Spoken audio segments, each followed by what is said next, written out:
लाठीचार्ज में जिस प्रकार से हुआ है, मौतें भी हुई है, आपको पता है। अरे ये इमरजेंसी को फेल कर दिया नीतीश कुमार जी की सरकार ने। देखिए, बर्बरतापूर्ण व्यवहार करना एक अलोकतांत्रिक राजनीति का परिचायक हूँ कि एक स्वतंत्र और निष्पक्ष सरकार कभी भी ऐसा नहीं करती है। ये आपातकाल की याद दिला रही है कि एक आपातकाल 1975 में लगा था और बिहार में आज दूसरा आपातकाल लग गया है। और यहाँ पे देख रहे होंगे दीघा के विधायक संजीव चौरसिया, क्या कुछ कहिएगा आज के लाठीचार्ज को लेकर? नहीं, लाठीचार्ज में जिस प्रकार से हुआ है, मौतें भी हुई है, आपको पता है। कार्यकर्ता घायल हुए हैं, सांसद घायल हुए हैं। क्या शांतिपूर्ण मार्च करना अपना हक नहीं है? अपने आवाज़ को उठाया नहीं जा सकता है। और सरकार को इस रूप में निश्चित तौर पर जवाब देना पड़ेगा कि लाठी गोली की सरकार न कभी चली है न चलेगी। अच्छा, आप लोग के नेता को ले कहाँ जाया जा रहा है, कुछ पता नहीं? आज देखिए, वहाँ जहाँ भी ले जाए सरकार, जहाँ भी ले जाए उसमें कहीं कोई कठिनाई इसलिए भी नहीं है कि जिन मंजिलों को पार करना पड़ेगा हम पार करेंगे। सर, एक सवाल होगा कि ये बताया जा रहा है कि जहानाबाद के कोई कार्यकर्ता की मौत हुई है ना। हाँ, जहानाबाद के कार्यकर्ता की मौत हुई है, जो बहुत ही घृणित कार्य सरकार ने करने का काम किया है। और निश्चित तौर पर सरकार को जवाब इसको देना पड़ेगा। अभी भी लाठीचार्ज हुई है। देखिए, मुझे लगता है कि एक आपातकाल 1975 में लगा था और बिहार में आज दूसरा आपात है। अंतर यही है कि उस आपातकाल के विरोध में बिहार की भूमि से बिहार के पुत्रों ने, जयप्रकाश नारायण जी ने एक इमरजेंसी खिलाफ में आवाज़ बुलंद किया था। और आज देखिए, जिन लोगों के गोदी में बैठे हैं नीतीश कुमार जी, जिन्होंने आपातकाल लगाया था, उनके साथ सत्ता में बैठे हुए हैं। और बाउंसरों से हज़ारों लाखों की संख्या में हमारे कार्यकर्ता यहाँ इनकम टैक्स चौराहे पे जाने वाले थे। यहाँ डाकबंगले चौराहे पे हम लोग यहाँ पे खड़े हैं। पीटा गया है, किसी का सर फोड़ दिया गया है, किसी का हाथ तोड़ दिया गया है, छोटा छोटा मारा गया है। ये शोभा देता है क्या? नीतीश कुमार जी, आपका अंत निकट है। लिख लीजिए, नोट कर लीजिए और सावधान हो जाइए। ये साफ दिखाता है कि नीतीश जी कितने डरे हुए हैं। यहाँ शांति से एक प्रोटेस्ट हो रहा था, मार्च होना था बस असेंबली तक, उसमें भी उनको डर लग रहा है कि वहाँ तक पहुँच गए तो जनता और उनके अगेंस्ट हो जाएगी। तो ये साफ साफ दिखाता है वो डरे हुए हैं क्योंकि उनमें गलती है। अच्छा, कहा यह जा रहा है कि नीतीश जी को फिर से भाजपा की तरफ ये अरे नहीं, सवाल नहीं खड़ा होता है, सवाल नहीं खड़ा होता है।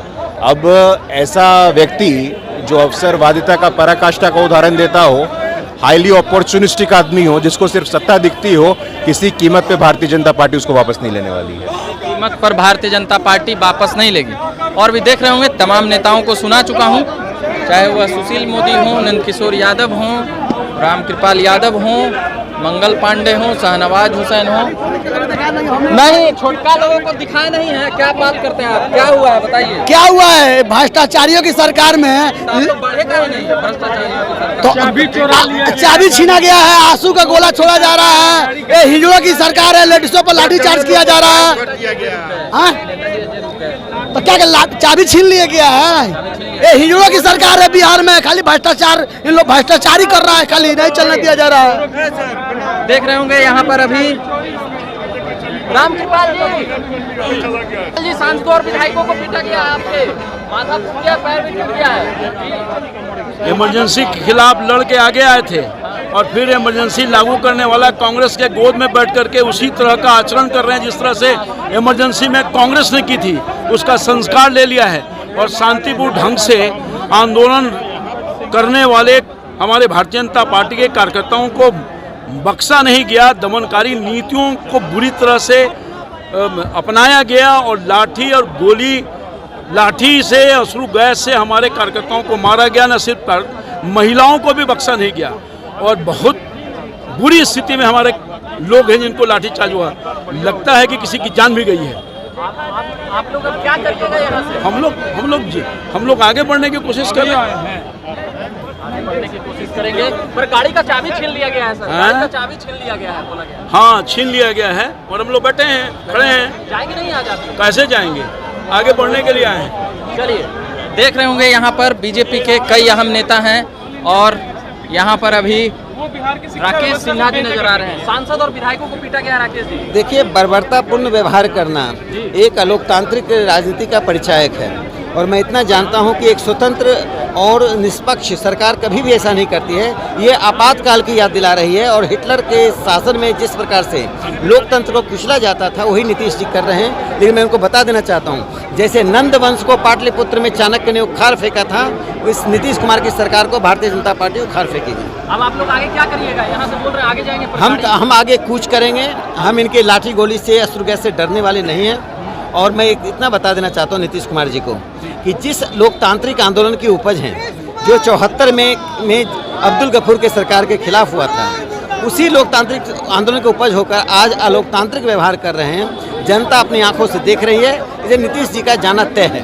चलिए, यहाँ से ऐलान कर रहे हैं भाजपा के नेता कि सरकार को जाना तय है।